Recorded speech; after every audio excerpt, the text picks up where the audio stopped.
All right. Happy Wednesday. Happy Wednesday to you, everybody. Coach Michael Burt. You know, I got some core beliefs. I believe everybody needs a coach in life. I believe a good coach can change your life. I believe those that have a coach always earn 3 or 4 times the amount of money than those that don't. So the question is, who's coaching you? And have you considered being in my coaching program, right? You're in my book club, but are you in my coaching program? Getting weekly coaching, accountability, business assessment first of every month, quarterly one-to-ones. You need to consider being coached in Monster Producer, because Monster Producer is my business growth coaching program. And our goal is to help you get a 30 or 40% increase in a 1-year cycle. If you show up, if you grow up, and if you do what we teach you to do. So here's another belief I have. Nothing happens until the prey drive is activated. Nothing happens until the prey drive is activated. So if you're out there and you're reading this book, you're in this book club, and you're thinking, man, I got to get my prey drive activated, right? The whole purpose of the book, when people ask me, is to help you fight off complacency, find another gear, and move you from A to B in your life. And that's really what chapter 2 is about, which is what we're going to be talking about today. Okay. And chapter 2 is the science behind what activates you. Now, to set the stage for this chapter, okay, to set the stage for this chapter, I'm going to put it like this. Your brain is lazy. It always takes the path of least resistance. It doesn't move you toward anything. It doesn't know how to thrive. As brilliant as it is, it has to be activated. So think of it like this. Your brain works for you.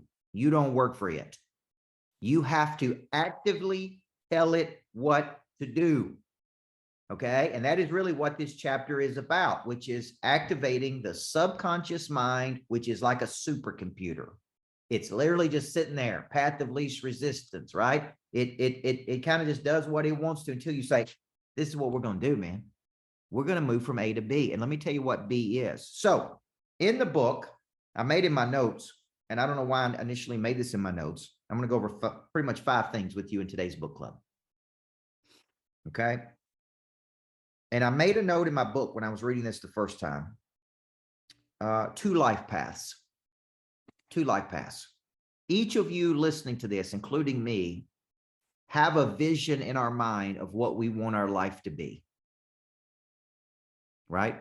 We have a vision. We want to be doing this. We want to be making this much money. We want to help these people. We want to move toward our goals and our dreams. And we want a beach house and a private jet and a multi-million-dollar company. And right, like I want to be a bestseller, and I want and I want to have a happy family.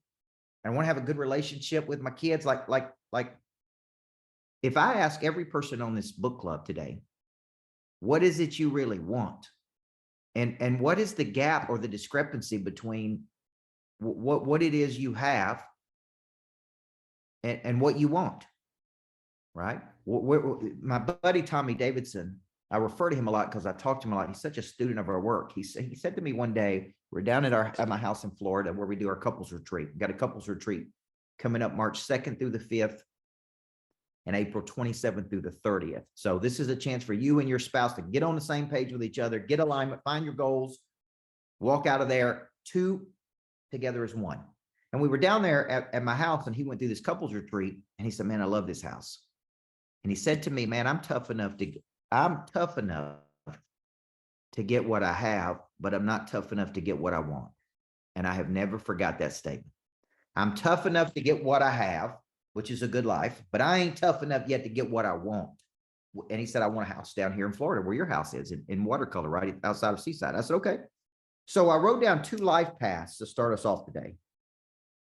Okay. And a life path A is the life you are at. Like Jim Rohn said, I use this quote, or my editor uses this quote, if you're not willing to risk the usual, you will have to settle for the ordinary. Why do so many people live a freaking ordinary life? Extraordinary is available to you, right? It's all available to you. There is no shortage of money, opportunity, time freedom, money freedom, relationship freedom. There's freaking no shortage anywhere, folks. You got to step into it. And so a life path A is where you are. Life path B is what you want. And until you go through this chapter, See, at the end of this chapter, it walks you step by, I did all the exercises. Okay. My A point looks like this. Boom. My B point looks like this. Now describe what B looks like by being clear, tangible, and measurable. What activated me to go from A to B? The actions I need to take to get from A to B. My current action. See, this is good. God, every time I go through this book, I'm so proud I wrote this book for all the help it's going to do for people who dig in right here. So A to B. You're at A. B is your desired outcome. It's a tangible outcome you're trying to drive in a concentrated time period. And there are no unrealistic goals. There may be some unrealistic time frames. That's question A. Question B is, what has to happen? One of the biggest questions I write in here, and this is where I really screw up from time to time, is it says, okay, are my current actions aligned with what needs to take me to B? And I wrote down the people I need in my life to get to B. Right? The people I need in my life to get to B. Okay. Because there's a discrepancy there between, hey, I know I need this person. I know I need this person. I know I need this person. And then going out into the marketplace and getting them. And are they skilled? Are the people skilled enough to actually get us to the B? That's a big question you need to be asking yourself. So A to B, A is your current life path. B is where you want to go. And then in the book, I asked why. Have you ever caught yourself being lazy or complacent? There's a difference between laziness and complacency. Lazy people are lazy. They don't know how they lost a work ethic. They either never learned a work ethic or they lost it. Okay. And they always take the path of least resistance. Okay. Laziness is just telling the world you have given up on your dreams. You had a dream of looking good. You had a dream of being wealthy. You had a dream of doing this, and you just got lazy, man. You quit pursuing it. Okay. Complacency is settling to a place of mediocrity. And my challenge for you today is going to be, hey, man, tackle any area of your life that you're complacent in. Tackle any area of your life that you're complacent in. Okay. So I wrote down in my notes, potential versus complacency. Potential is hungry. Potential is, right? Potential is, I'm hungry. I'm humble. I'm teachable. I'm coachable. I'm dynamic. I'm alive. I'm vibrant. I'm stepping into my freaking purpose. Okay. And Purpose to Profit is coming up March 9th through 11th. If you're still struggling with purpose, it's purposetofprofitlive.com. I think it's 47 to 97 bucks to get your tickets for 3 days with me. So potential is alive, vibrant, dynamic, growing, expanding. Talk a lot about this in Monster Producer, just the concept of expansion, the activities of expansion.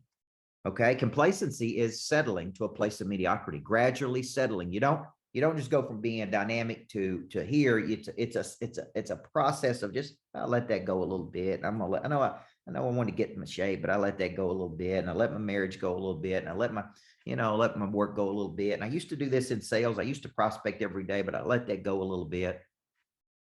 Right. And you gotta say, I'm taking all that back, man. I'm taking all that back because I got a big B. The because goal is the fuel that moves you toward your B. The because goal is the big reason you want to move toward B. I do this because of this. I do this because of this. I do this because of this. In the process, your purpose may find you, which is what we get into in chapter 3, screw your wife. Okay. So in this chapter, I talk about telling the subconscious mind what it's going to do. Okay. And I'm going to give you a story. I was sitting in a workshop with this Vietnam veteran, the guy who introduced the concept of Prey Drive to me, Bob. And he went around the room and he made every single person in the room tell what their B was, which had to be a tangible outcome they would like to drive in a 12-month cycle as measured in 30-day windows. Let me say it again. It's a tangible outcome you would like to drive in a 12-month cycle as measured in 30-day windows.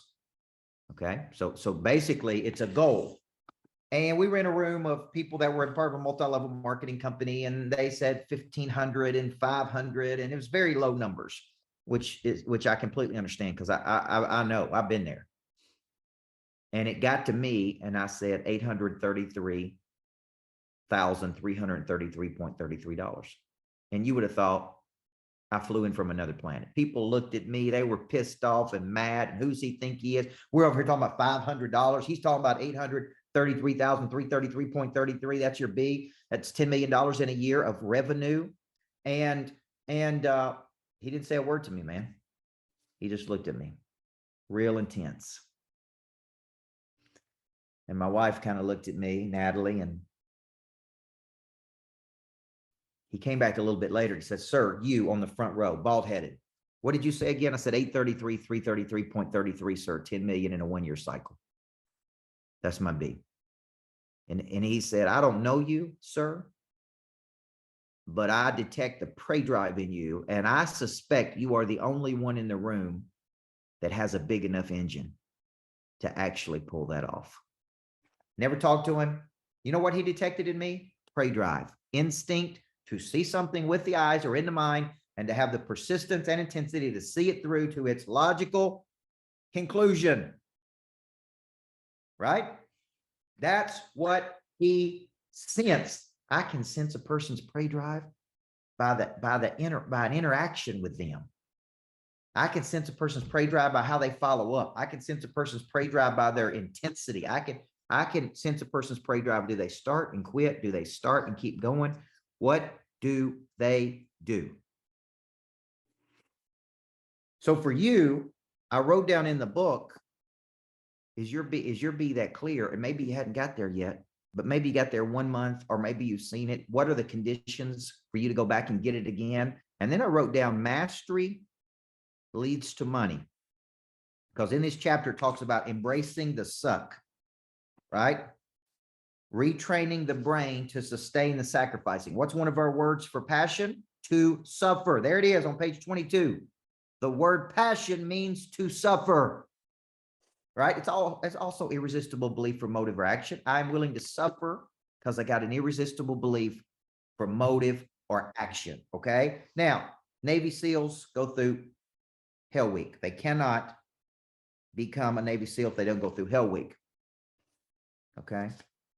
And this is where they learn to embrace the suck. This is the cost to moving toward my B, which is to become a Navy SEAL. This is what it's going to cost me. Okay. This is what it's going to cost me. What am I willing to give up to get there? An hour earlier, you guys know I work out at 5 a.m. in the morning. I do that for one reason. I can see my kids from 6 to 7. I hate it. I hate getting up at 4:15. I hate getting in bed that early. I hate being that disciplined. But I love laying on the couch with my son from 6 to 7 with no worry about emails or what time of day it is. I love the feeling I have when I leave the gym in the mornings. I love it. Okay. I hate getting up that early. I would love just one day, like last week I was in Charlotte, and I love being on the Eastern time zone because I'm 1 hour ahead of everybody on the Central time zone. And if I were to sleep to 6:30, it's only 5:30. Okay. It's only 5:30 back in Tennessee. So it's like I got another hour, man. It's like I got a whole nother day. But I hate getting up that early. You know what I've trained myself? The money is in the mastery. The money is in the mastery. I embrace the suck because of my because goals to move toward my B. And then I ask, who can help me get there? All of the questions in all of the questions in the end of this chapter, which you need to take out a pen and write it down. So here's what I was saying. This is on page 33. This is some examples for me. I'm creating 10 million in revenue for my company. This is a revenue just for my coaching company. Broken down, this is 833, 333.33 per month. It's 250,000 a week. It's 41,666.67 per day. To get to this number, I'm taking 35 to 45 high value activities. I've got 1,000 people in my coaching program. I'm writing a best-selling book called Flip the Switch.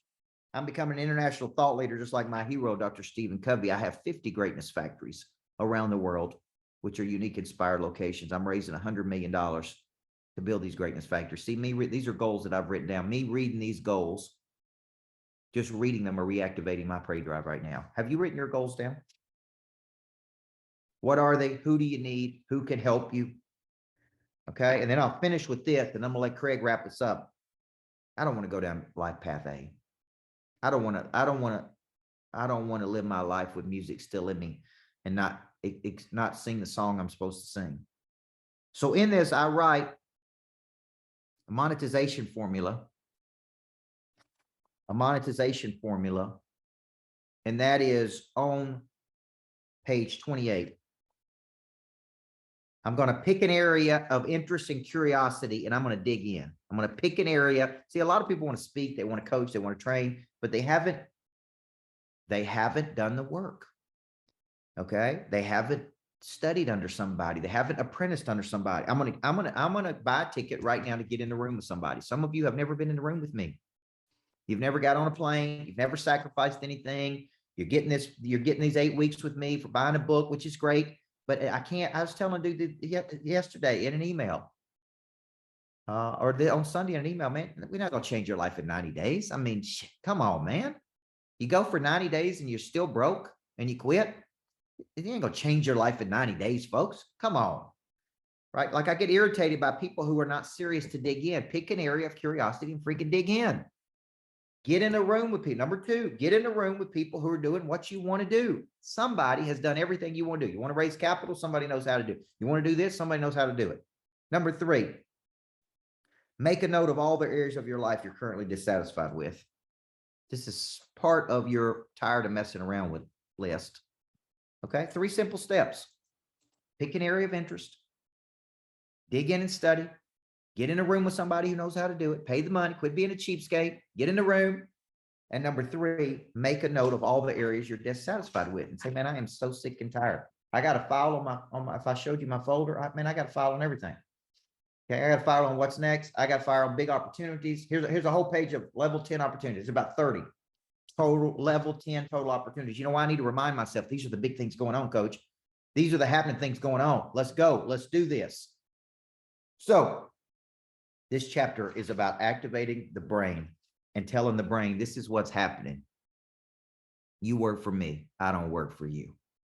That's what this chapter is about. Clear on your goals, the courage and boldness to go get it, getting in a room with people, embracing the suck, and not accepting the life you have when you could have the life you want. That's what this chapter is about. Craig, take us home. If you're interested in our coaching program, couples retreats, kids schools, email eric@coachburt.com right now. Quit messing around. Let's do it. You know, you'll be better off if you're in there. You know, with me pushing, you'll be better off. You know, this 8-week book club ain't going to change your life. It's going to expose you to bigger thinking. Okay. Me coaching you is going to change your life, and you can't go 90 days and quit, man. Suck it up, buttercup, and let's get tougher. Okay. If you don't like your financial situation, it's pray drive. This, the number one thing people need is to reactivate the pray drive.